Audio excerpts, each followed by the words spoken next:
So before we move on to the second half of the video on Josh Frydenberg's interview on the 7:30, we need to have a yarn about what it's like for us living abroad and what I've seen from other content creators in the last few days about the toxic atmosphere and just pure filth coming out of particularly elected officials in Australia.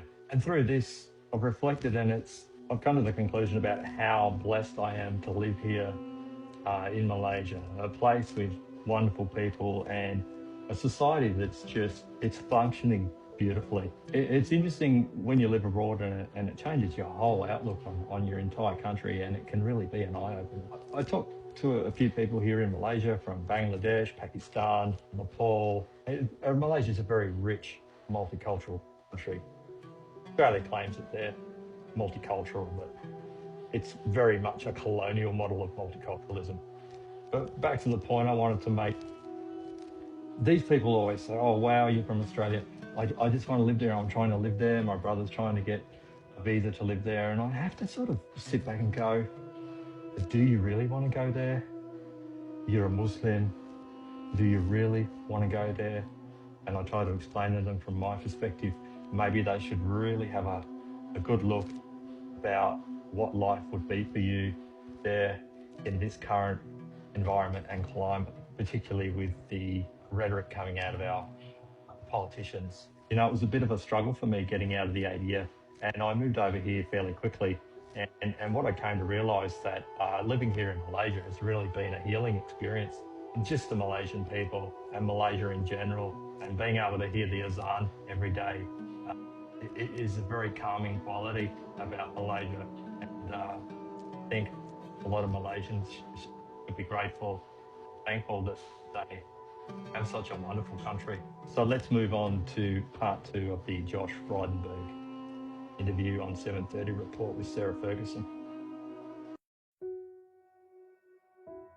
Is what could have been done that wasn't done to tackle the preachers, to tackle the protesters, to ban these organisations, to improve our immigration, to deal with our universities, to respond, Prime Minister, to your special envoy on anti-Semitism's report, which has been with him for more than 150 days. A perfect medicine. The anti-Semitism report. Well, we currently have hate speech laws in Australia that are quite adequate to cover this. Just look at what Tasmania has just passed. But there's a real danger here because she wants us to adopt the IHRA definition of anti-Semitism, which is disgusting. That means that Australians will lose their democratic right to criticise another state, a state that's committed genocide over the past 2.5 years.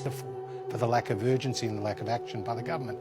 So we need to understand all of those things, but we also need from the most eminent jurists and also from the most eminent security professionals a roadmap for going forward, a legislative framework so that we actually take action both federal and state and local across all aspects of society to ensure that Australian citizens are safe again in their own country. Because right now, Australia is not safe for Jews. Yeah, and because of your actions and the disgusting actions of the Liberal Party and their politicians, their racist Islamophobic politicians, which is their old playbook, now there's a whole entire community of Muslims in Australia that are at risk because of your rhetoric, because you can't stand behind the Prime Minister in a moment of unity.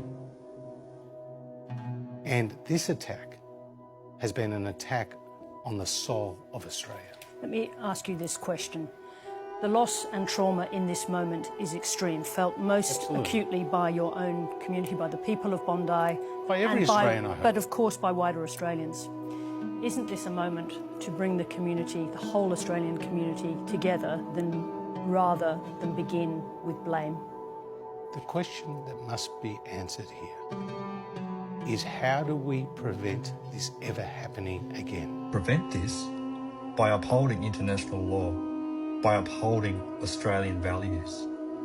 Prevention is preventing Netanyahu's clean break strategy where he wants to steal land from Lebanon, Jordan, Saudi Arabia, parts of the Sinai, and all of Gaza and the West Bank and create an ethno-supremacist state where there are not equal rights for all. There are only equal rights for the chosen people, where everybody else on the planet is of lesser. We are all goyim. You have to understand that with blind support from the US, destabilising all these countries in Netanyahu's clean break strategy, especially Iraq, what do you think was going to happen? ISIS would not be there if it wasn't for what we did in Iraq. That's not a question that can be answered with soft words, empty words. And that, unfortunately, is what we've heard from our government for the last 2.5 years. You're right, Josh. Soft words, but not from what you think. Not soft words on trying to prevent anti-Semitism in Australia, but soft words on the chief perpetrator here, Benjamin Netanyahu and his regime. Sat in the audience in November 2023 at the Melbourne Holocaust Museum when the Prime Minister told Holocaust survivors, the people who have seen the utmost tragedies of the world, and said to them, I promise you I will not allow anti-Semitism to get a foothold. Holocaust survivors, never again means never again for anyone, not just the Holocaust survivors. The most tragic thing about this genocide and what's happened is the fact that the deaths of 6 million Jews under the boot of Nazi Europe has just been decimated by the actions of the Likud party and Benjamin Netanyahu. My children go to a school where there are armed guards outside. When I visit a Jewish aged care centre, there are armed guards outside. When I send my kids to Jewish sporting clubs, there are police cars out there and police tape. How should we live with this? Question, Josh. How should you live with it? How about you ask the Islamic community that's had to put up with this rhetoric since 2001? How about you ask them? Ask yourself the real serious question here. Do you think those police would be there at all those places if it wasn't for Netanyahu's actions? Do you really think that?